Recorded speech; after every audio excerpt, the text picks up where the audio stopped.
संभल में हालात अब धीरे धीरे नॉर्मल हो रहे हैं, लेकिन राहुल गांधी संभल की सियासत को अखाड़ा बनाने की कोशिश में लगे हैं। संभल के डीएम ने 10 दिसंबर तक किसी भी बाहरी व्यक्ति के संभल जाने पर रोक लगा रखी है, लेकिन आज कांग्रेस ने ऐलान कर दिया कि राहुल गांधी कल संभल जाएंगे, उन परिवार के लोगों से मिलेंगे जिनकी हिंसा के दौरान मौत हो गई थी।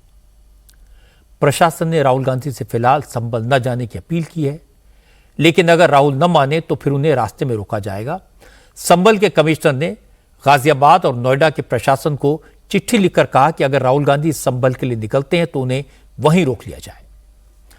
दूसरी तरफ समाजवादी पार्टी ने पार्लियामेंट में संभल का मुद्दा उठाया।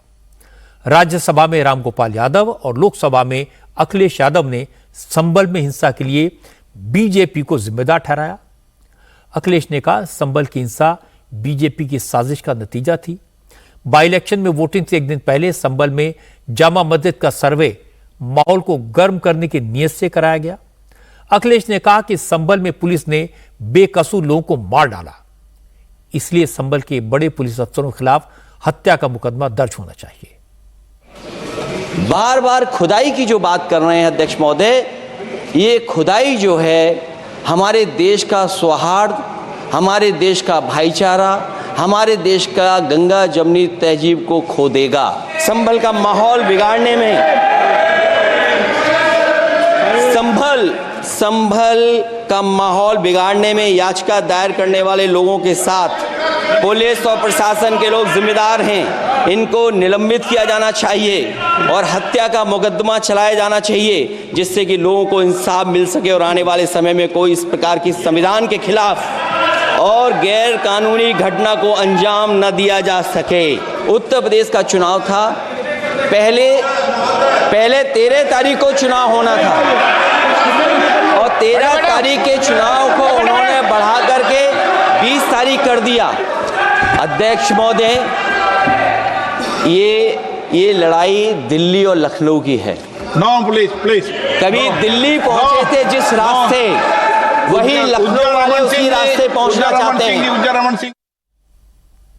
अखिलेश यादव जिस वक्त लोकसभा में बोल रहे थे उस वक्त सत्ता पक्ष की तरफ से हो हल्ला हो रहा था। खासकर गिरिराज सिंह इस दौरान अखिलेश को बार बार टोक रहे थे। गिरिराज सिंह ने कहा समाजवादी पार्टी के डीएनए में ही गड़बड़ी है। अखिलेश यादव अपने वोट बैंक को खुश करने के लिए किसी भी हद तक जा सकते हैं।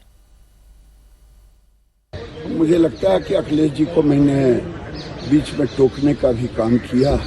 अखिलेश जी टोटल राजनीतिक भाषण दे रहे थे, कानून की धज्जियां उड़ा रहे थे, कोर्ट की निंदा कर रहे थे और सच कहने से बच रहे थे।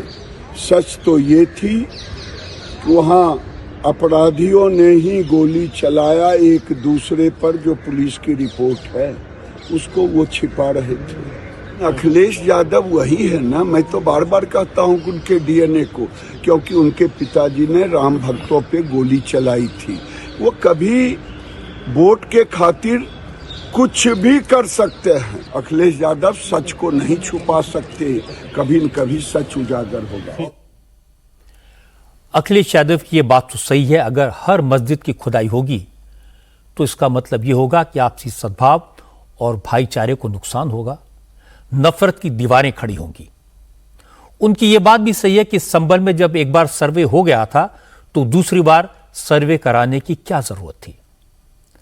अखिलेश की यह बात भी सही है कि लोकल प्रशासन ने शुरुआती दौर में इस मामले में पक्षपात किया, लेकिन अखिलेश ने खामखा इस बात को दिल्ली लखनऊ की सियासत से जोड़कर, योगी और मोदी से जोड़कर किए कराए पर पानी फेर दिया।